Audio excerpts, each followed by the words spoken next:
We was on our way to Camp Chase, got this fare on the evening of the 26th, and left here on the morning of the 27th at 2:30. Proceeded up the river 8 miles when the boilers burst. Tore the boat all to pieces, set her on fire, and burned her to the water. There was 1,975 soldiers on board, of which about 1,200 were drowned. I must confess that to the best of my knowledge, Brother William is among the lost. I have not heard of him since the explosion took place, and I have no hope of hearing of him anymore. From a letter written by Samuel Pickens to Cynthia and Mary Pickens, April 28, 1865.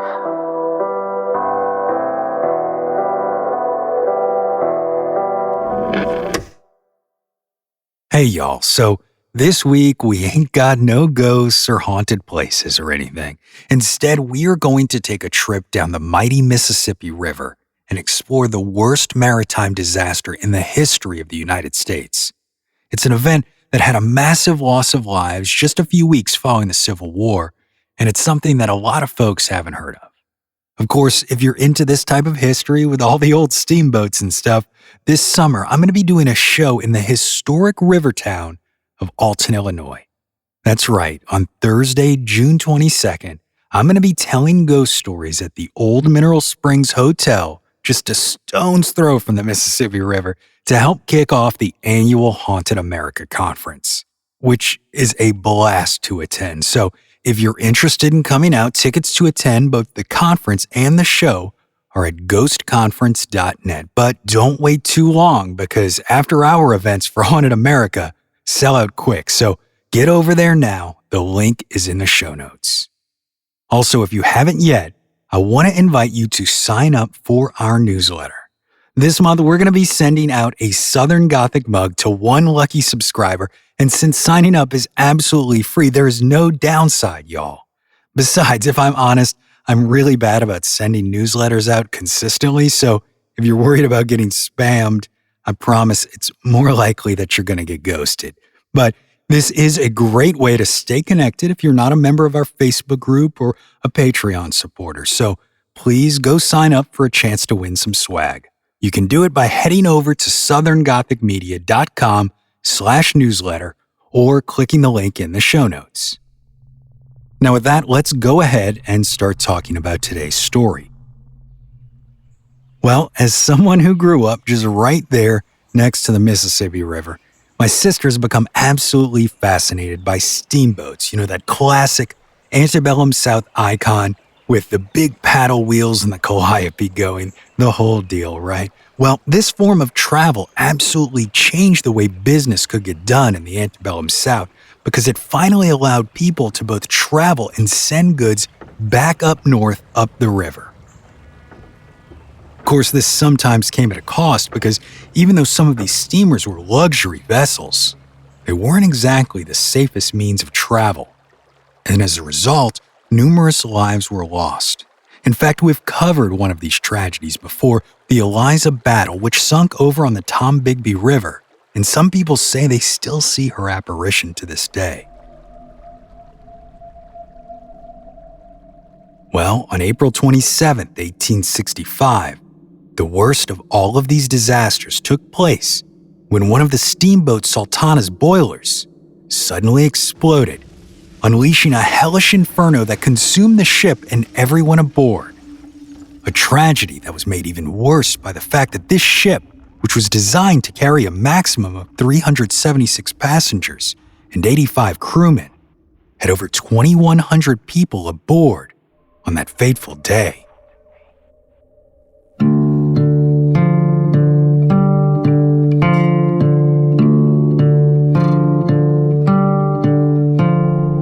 Unfortunately, the staggering loss of life that took place on that dark night has long been overshadowed by what happened only a little more than a week before: the assassination of President Abraham Lincoln. A headline that forced this disaster of epic proportions to be largely overlooked at the time. Yet the legacy of this event endures, a haunting reminder of the countless lives lost and sacrifices made during one of the darkest periods of American history. My name is Brandon Schexnayder, and you are listening to Southern Gothic.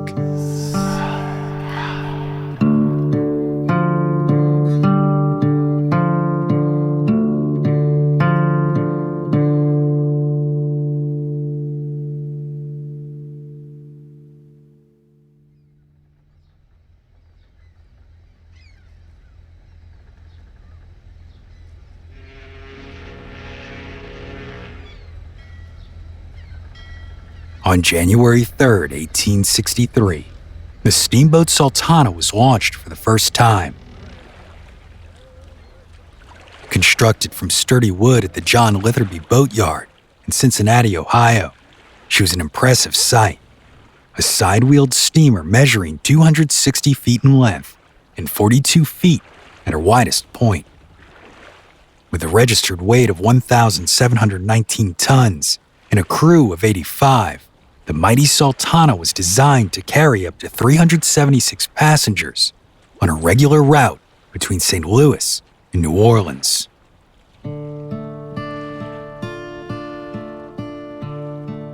The Sultana was built to serve the Mississippi River cotton trade, with her two powerful paddle wheels driven by 4 coal-burning boilers.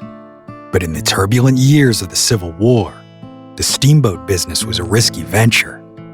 The war itself posed a constant threat to those who dared to navigate the waters of the Mississippi, and the destruction wrought by the conflict left many boats idle, with more steamboats than cargo to be moved. Yet in the spring of 1864, a group of shrewd St. Louis businessmen took ownership of the Sultana, determined to turn her into a profitable enterprise. And one of these men was James Cass Mason, a riverboat captain who took the helm of their newly acquired steamer. Under the command of Mason, the Sultana operated on the river successfully for several seasons. But when she set out from St. Louis on April 13, 1865, Mason had no way of knowing that this journey would be his last.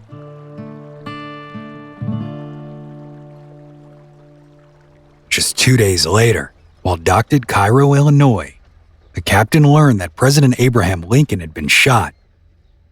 In a bid to spread the news as quickly as possible, Mason said to have snatched up armfuls of newspapers that he then distributed stops downriver on the way to New Orleans. He then carried on as usual until they docked at Vicksburg, Mississippi.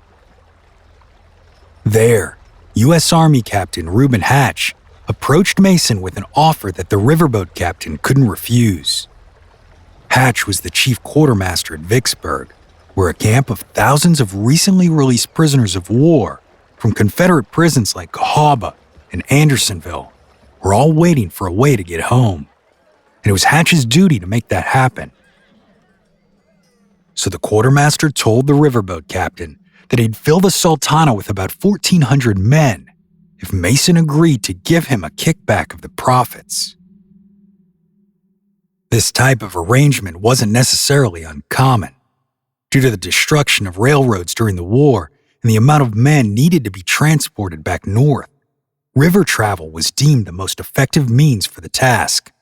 The United States government had offered to pay any steamboat captain $2.75 per enlisted man and $8 per officer taken north, which is about $50 and $150 in today's money. That meant that this deal Hatch was making with Mason was at a minimum worth $4,000, or roughly $75,000 in today's currency. Obviously, Mason knew full well that this many men would dangerously exceed his boat's capacity, but with that much money on the line, he agreed anyway. So upon the ship's return upriver, the Sultana would stop at Vicksburg and carry the prisoners of war home.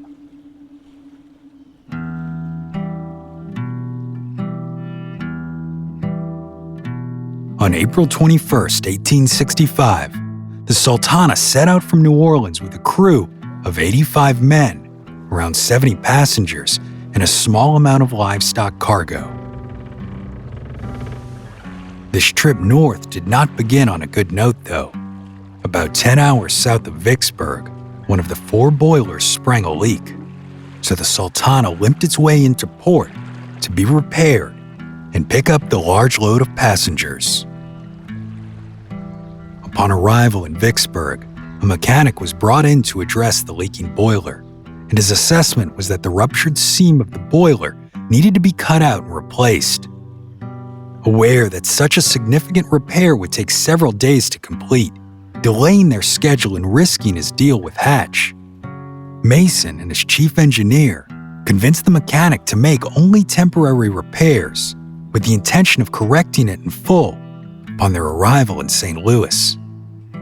So the mechanic merely hammered the bulged boiler plate back into position and riveted a patch of iron over the seam to stabilize it. As a result, the Sultana only lost a single day rather than 3. Meanwhile, the prisoners were boarding the Sultana, most of which were from Ohio, Michigan, Indiana, Kentucky, Tennessee, and West Virginia. During the war, they had been incarcerated at either the Confederate prison at Cahaba, Alabama, or the notorious Andersonville, Georgia. Due to the horrific conditions that they endured on both the battlefield and then in these camps, a significant number of them were weakened by injury and illness. So by the time they boarded the steamer, many were in truly desperate condition. In fact, some didn't even make it to Vicksburg. After the war ended, these men had been sent to Jackson, Mississippi by either railroads, boats, or even sometimes on foot. They were then forced to walk roughly 50 miles to Camp Fisk, a neutral holding camp where former prisoners of war were given food and clothing. From there, they were brought into Vicksburg by train, but of course the train was overcrowded, as each meant to carry 600 was pushed to the limit with 800 men. After all of this, these soldiers were finally close to getting home, and although the day was hectic, they were in good spirits. Unfortunately, as they boarded the riverboat, the officers supervising the process failed to do their job. They were supposed to only allow 2 trains worth of men to board the Sultana, but they did not, and 3 transferred over to the vessel. So when the Sultana left Vicksburg, she was carrying over 2,130, including 85 crew members, 70 fare-paying cabin passengers, 22 guards, and 1,935 former prisoners of war.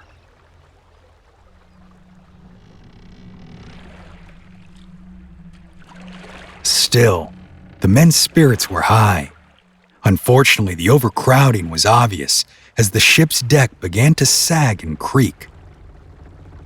2 days later, when the Sultana stopped at Helena, Arkansas on April 26th, photographer Thomas W. Banks took a now iconic picture of the grossly overcrowded ship sitting low in the water and the decks thick with men. A now eerie image that truly encapsulates the scope of this tragedy and number of lives that would soon be lost.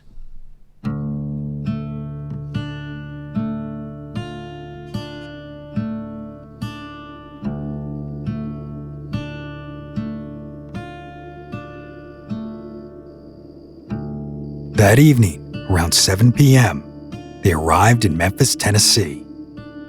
120 tons of sugar were unloaded from the hold, and about 200 men disembarked before the ship briefly traveled upriver to take on a new load of coal from the coal barges. Then, by about 1 a.m. on April 27th, the Sultana resumed her journey up the Mississippi River. Unfortunately, disaster was about to strike.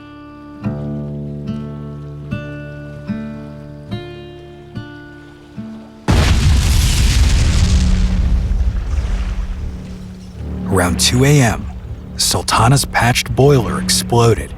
Then, a split second later, 2 more followed, and roughly 400 to 500 men were killed instantly by the impact. Soldiers from Tennessee and Kentucky who had been packed in next to the boilers due to the overcrowding. The initial explosion traveled upward at a 45-degree angle, tearing through the crowded decks above, destroying the pilot house and killing both Captain James Mason and his crew inside.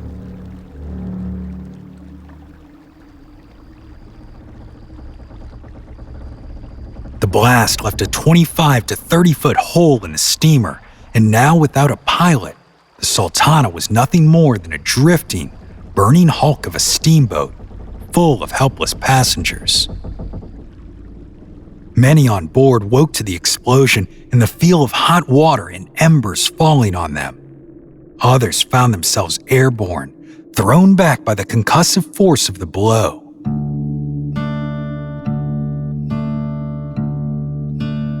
Private Commodore Smith of Company F in the 18th Michigan Infantry described his grisly experience in a later testimony.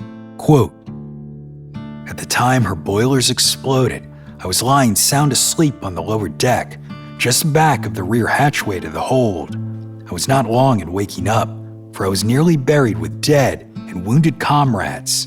Legs, arms, heads, and all parts of human bodies and fragments of the wrecked upper decks. I struggled to my feet and tried to go forward on the boat, but could not, on account of the wreckage and carnage of human freight which now covered the lower deck. Eventually, the steamer's weakened smokestacks fell, one backward into the hole created by the explosion, and the other forward onto the still crowded section of the upper deck, causing this to then collapse into the middle deck, killing and trapping those below. The slope that was created by this exposed the furnaces below, and the broken deck wood quickly caught fire, creating a vicious inferno.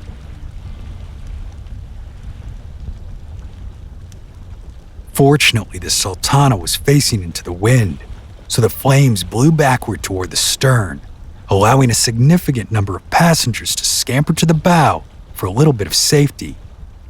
But then, one of the massive paddle wheels broke away and fell into the water.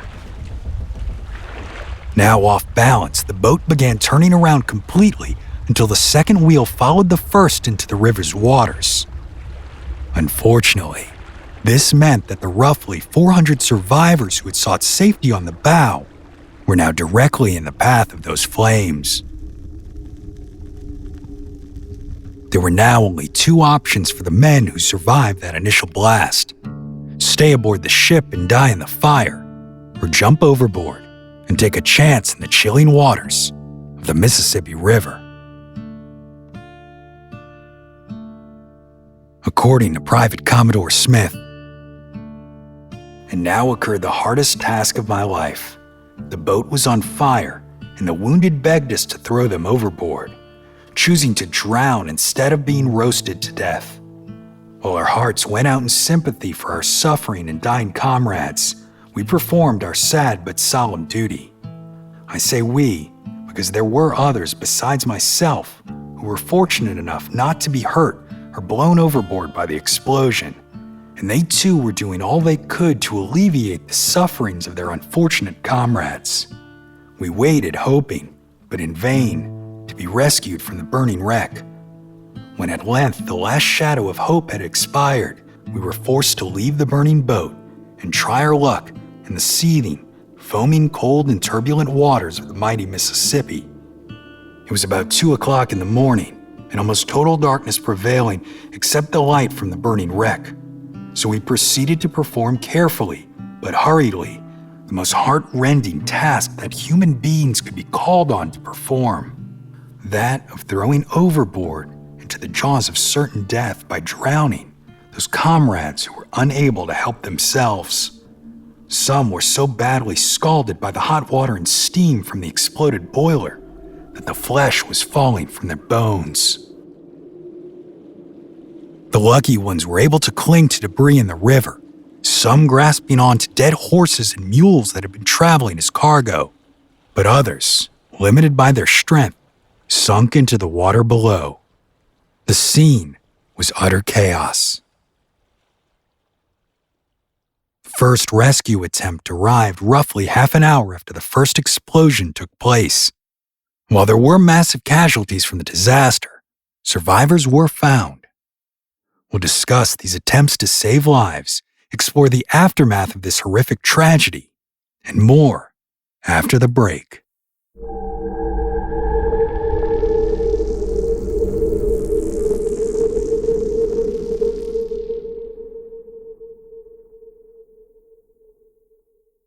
Hey, Brienne, guess what I had for dinner last night? What? I had chicken and waffles with hot sauce and red pepper butter. Are you serious? I totally am. It was actually one of my HelloFresh meals. That's an option they have? It really is. I mean, I was totally surprised even. You know how they say, no matter your lifestyle or meal preference, HelloFresh has recipes sure to please everyone at your table. From fit and wholesome to veggie or family friendly, you'll always find something even the pickiest eaters will enjoy. Well, they should probably also mention that they got some good old-fashioned Southern comfort food, too. That's pretty funny. So was it any good? Yeah, it actually was. And since HelloFresh comes with pre-portioned ingredients and easy-to-follow recipe cards, I actually got to put a home-cooked dish on the table without having to do all of that time-consuming planning or prepping or even having to go waste time at the grocery store. I definitely understand that. I made a mozzarella crusted chicken from HelloFresh the other day, and there's no way I would have gone wandering around the grocery store looking for all the ingredients if I was making it on my own. Yeah, me too. And I probably never would have even eaten these chicken and waffles. I would have the same thing over and over again. Fortunately, HelloFresh offers 40 weekly recipes to choose from. So what are you going to order next? Oh gosh, I don't even know. I forgot to pick. You know, you can just go on the app and do it there, right? I know. But everything's been pretty good so far, so I guess I'm just going to get surprised next week. Well, if any of our listeners would like to join us and give HelloFresh a try, we've got a discount code for y'all on your first order. Go to hellofresh.com/Gothic65 and use code Gothic65 for 65% off plus free shipping. That's right. Y'all just have to go to hellofresh.com/Gothic65 and use code Gothic65 for 65% off plus free shipping on America's #1 meal kit.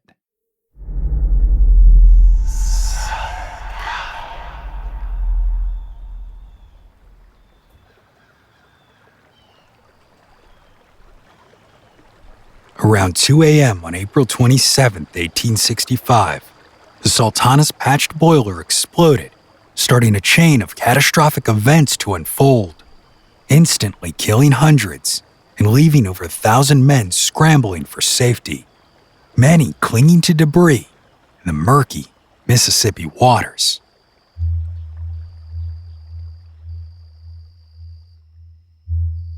The steamer Boston was the first to arrive on the scene, about a half an hour after the explosion. The ship was on its maiden voyage, headed downriver, when it came upon the chaos. They then pulled as many men as they could from the water. It's likely that it was around this same time that the first survivors floating on debris began to reach the Memphis waterfront, begging for help. Immediately, crews of ships there went to the rescue, including the civilian steamers Silver Spray, Jenny Lind, and Pocahontas, as well as the Navy ironclad USS Essex and the sidewheel gunboat USS Tyler.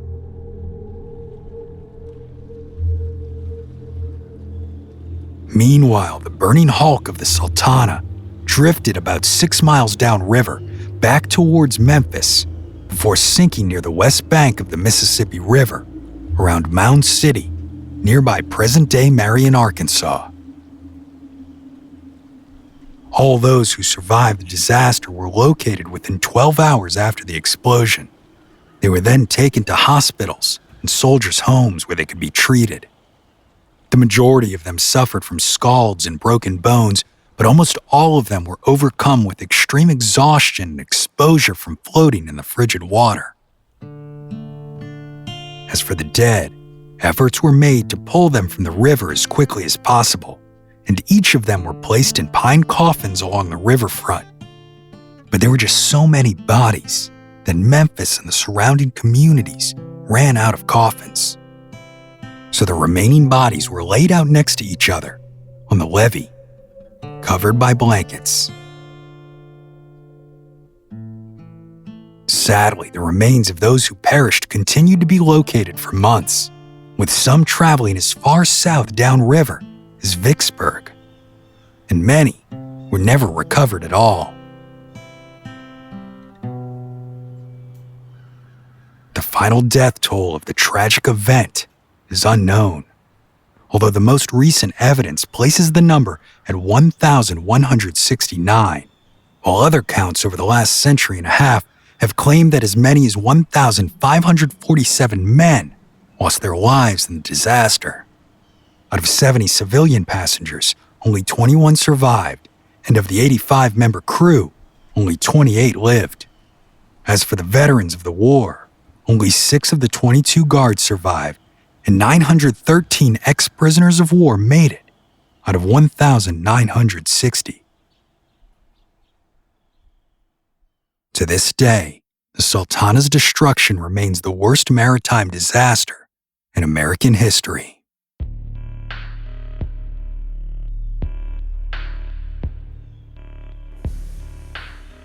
In the end, no one was ever formally held accountable for the tragedy. Captain Reuben Hatch, the quartermaster at Vicksburg, had a long history of corruption and incompetence on his record, but still he avoided 3 subpoenas to give testimony about the loading of the steamer, quickly resigning from military service in order to avoid a court-martial. He died in 1871 without facing any justice. The lone officer charged in the event was Captain Frederick Speed, who was responsible for sending the 1,953 men into Vicksburg from the camp. He was found guilty of overcrowding the Sultana, yet the verdict would ultimately be overturned by the Judge Advocate General of the U.S. Army, because Speed remained at camp that day and did not personally oversee the men aboard the ship. This reversal of verdict also made the point that although the steamer may have been overcrowded, she had not been overloaded, and that the total number of passengers had not caused the problem. The exploding boilers did. Of course, survivors of the Sultana had a very different opinion. Chester Dawson Berry of Company I, 20th Michigan Infantry testified, "I understood at the time, and have had no reason to change my mind, that it was a contrived plan with Hatch, the United States quartermaster at Vicksburg, and the captain of the boat. All went gay as a marriage bell for a while. A happier lot of men I think I never saw than those poor fellows were. The most of them had been a long time in prison, some even for about 2 years, and the prospect of soon reaching home made them content to endure any amount of crowding. I know that on the lower deck we were just about as thick as we could possibly be, and I understood that all the other decks were the same.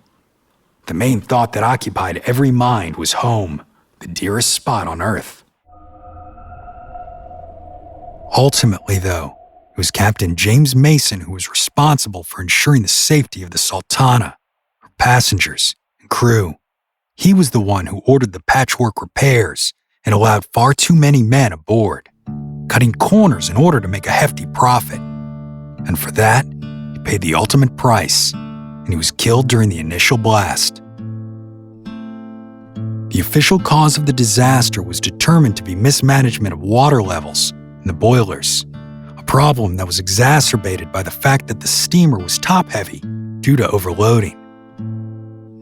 As the steamer traveled north along the twists and turns of the river, she swayed severely from side to side, and each time the boat swayed, water tipped out, running through the interconnected boilers to the one that was the highest, and then back again as it tipped to the other side. The inconsistent water level allowed for hot spots to develop in the boiler, so when the water rushed back in, it hit the hot spot and would flash instantly to steam, creating a sudden surge of pressure.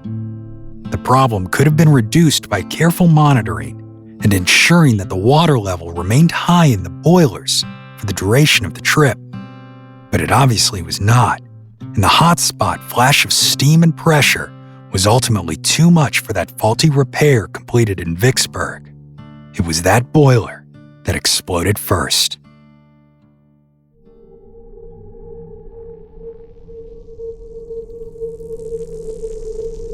As recently as 2015, Patrick Jennings, principal engineer of the Hartford Steam Boiler Inspection and Insurance Company, did an investigation into the Sultana explosion.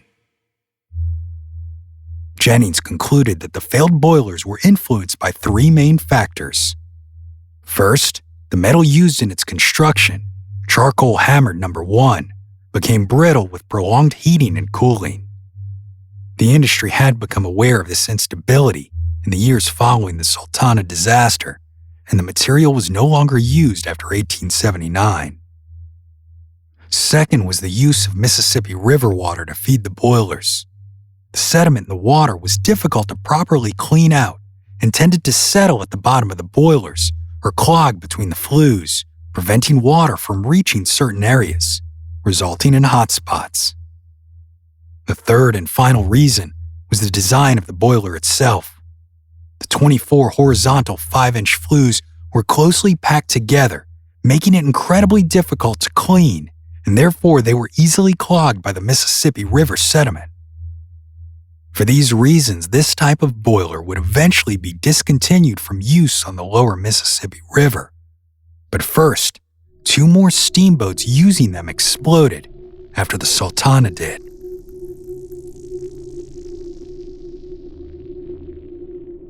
There are, of course, other more radical theories as to what happened to the Sultana. Claims that the boat was sabotaged, either by someone on board or possibly by Confederate sympathizers. But none of these theories seem to have any true credibility.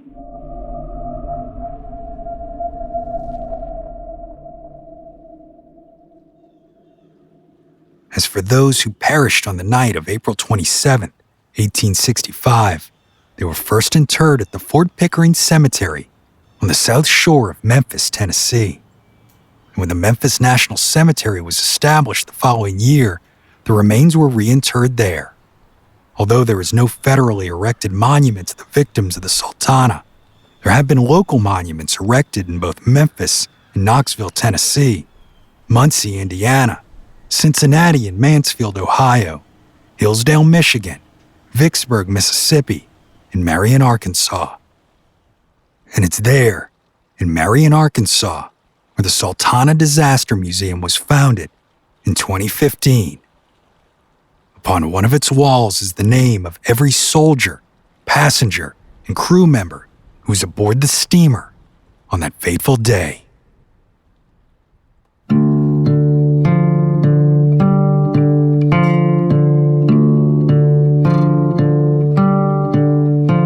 Yet the most intriguing part of the Sultana's enduring legacy came in 1982, when an archaeological expedition found blackened wooden deck planks and timber in a soybean field beneath roughly 32 feet of earth.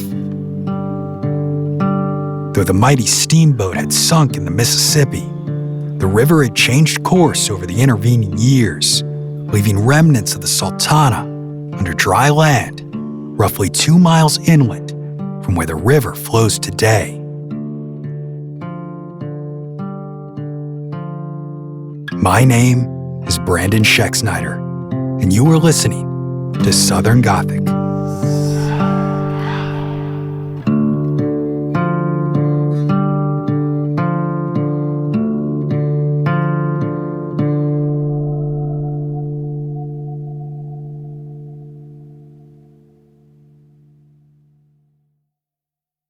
Southern Gothic is produced by siblings Brianne and Brandon Schexnayder and made possible through the support of listeners like you.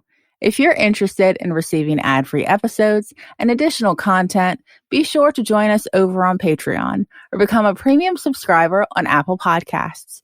Southern Gothic is also a member of Airwave, a curated podcast network featuring some of the leading storytellers in audio entertainment, including other chart-topping podcasts like Historical Blindness and The Conspirators. Lucky Little Shacks.